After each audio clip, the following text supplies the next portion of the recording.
so moving on now to video number 2, talking about non-verbal learning disability and also its relationship to Asperger's syndrome as well. Bearing in mind that Asperger's is often been conceptualised as a severe form of social non-verbal learning disability, which does or does not, depending on the individual, occur with a broader NVLD as outlined by Walk. And it's also possible for a broader NVLD to occur without Asperger's, but because Asperger's is a more severe form of NVLD, because it covers more severe social deficits, that's seen as like usually the more severe form, but 80% of people with Asperger's also have a wider NVLD profile as outlined by Walk, like what I have. It's common to have both profiles, basically. That's the norm rather than the exception. Obviously, I'm quite an extreme case because I've got an extremely wide discrepancy, which is where even in Asperger's, as what the psychologist said, it was quite unusual to have such a big discrepancy.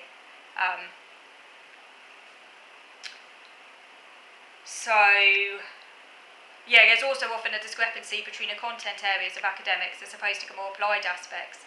So the content areas include more basic and mechanical aspects of an academic subject, for example, word recognition, arithmetic calculations and spelling.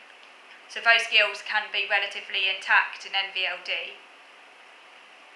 But the applied aspects include things like reading comprehension, maths application, algebra, etc., and written composition.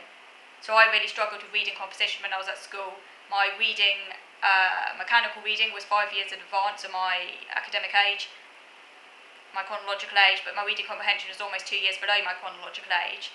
You might not think that's a big gap, but if you think about it, that's a big discrepancy between what I could read and my actual comprehension. So it was actually clinically significant and a cause of concern. Obviously, as I've got older, my reading comprehension has caught up. I'll say it's now fairly good, but that's because I spent lots and lots of time learning. And obviously I did manage to go to university, no one thought I could. But it still takes me a very long time to process what I read. I have to read aloud, I get distracted very easily, I have to reread things. I think it's because of my working memory problems though. So I do still struggle, it's just that for differences that now, as an adult, I have learned how to do it. It just takes a lot longer, basically.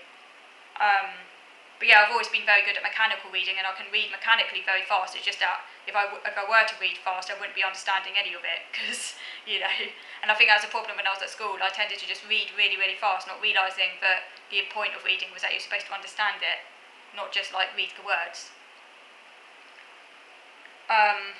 It says here that maths reasoning is often more impaired than maths calculations, and there's also problems with executive functioning, which can result in problems with executive functioning, so there can be difficulties with the integration of information underlying this discrepancy between content and applied areas of academics. Difficulties with daily living skills related to dressing, for example, fastening fasteners. When I was a kid, it took me ages to learn how to dress myself and those basic self-help skills. No interest in puzzles, blocks, Legos. That was a really severe cause for concern. I couldn't even do basic puzzles when I was a kid. The health visitor noticed this at my 18-month-old check as well. Couldn't put the blocks on properly. I actually remember at nursery school when I was assessed by some random person because they were worried about my practical skills. Even at the age of about 4 or 5, I knew that I was a weird person. I was vaguely aware that I was different because why was this woman constantly trying to assess me and but I didn't you don't know why at that age, do you? But it's you do sort of know at the back of your head, you're sort of that was when I was at nursery school because they were concerned about me, but nothing came out of that. Again, later on when I was at primary school, I got assessed by an educational psychologist, but again, nothing really came out of that because the school basically neglected to do anything, which is, complete negligence if you ask me.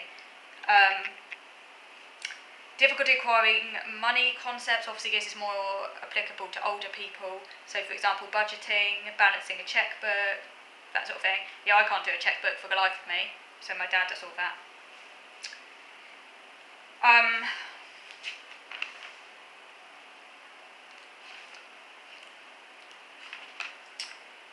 Interestingly,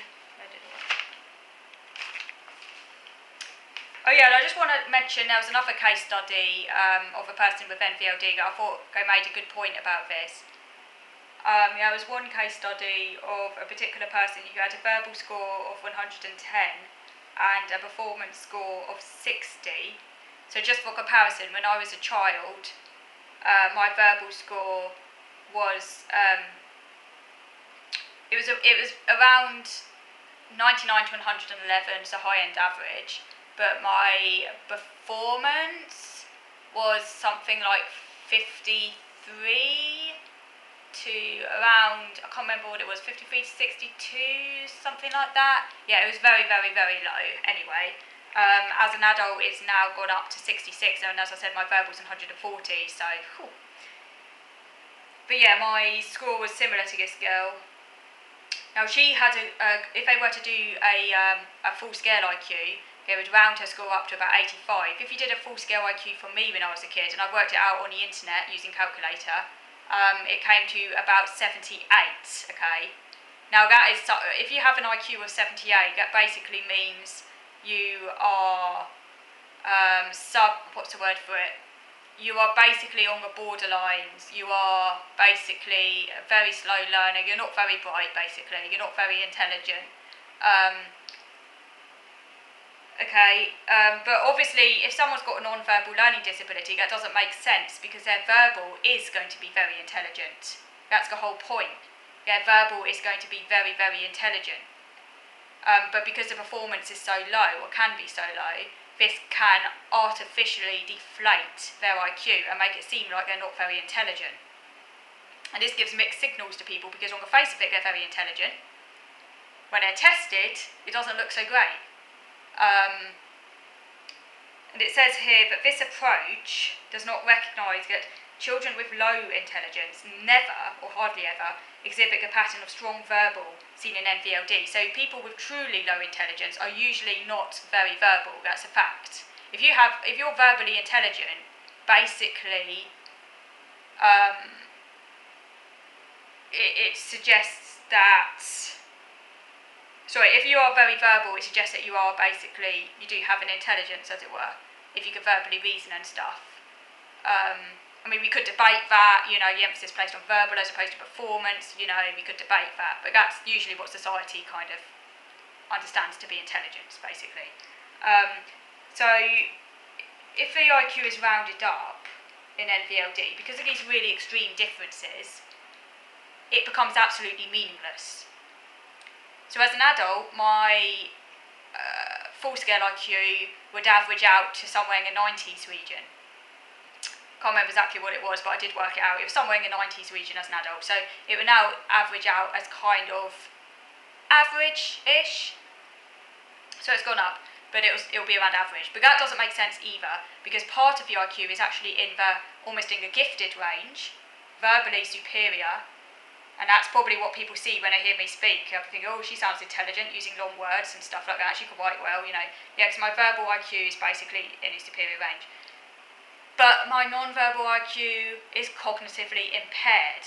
So part of me is basically going to be functioning like someone with a mild intellectual disability, essentially, or learning disability as we call it in the UK. Part of me will be functioning similar to someone with a mild learning disability. And that explains why I need loads and loads of support from my dad and stuff like that, because I can't do a lot of adulting tasks. When shit happens, I can't cope. But verbally, I'm performing like someone who has a PhD, who basically is extremely intelligent. So saying I have an IQ somewhere in the average region now doesn't make sense, because it ignores my severe disability, but it also ignores my extreme intelligence. So I hope that makes sense. That's kind of the nature of NVLD in a nutshell, really. It's quite a baffling condition. No wonder teachers were confused when I was at school, because part of my functioning was very, very high. Part of my functioning was really, really low. And, they can't make sense of it, because it's basically all over the place. But that is basically what autism is in a nutshell, an uneven development. That's what autism is. Like I said, I happen to have both NVLD and Asperger's. And both quite severely. But yeah, let me know what you think. I do hope I get NVLD into the DSM, because it's a profile that I completely fit. And while, of course, not all people with NVLD also have Asperger's, a lot of people with Asperger's do have NVLD. So having it in the DSM would help both people. It would help people who are too mild for the Asperger's label, but it would also help people with Asperger's like me who have both profiles. So thank you for watching.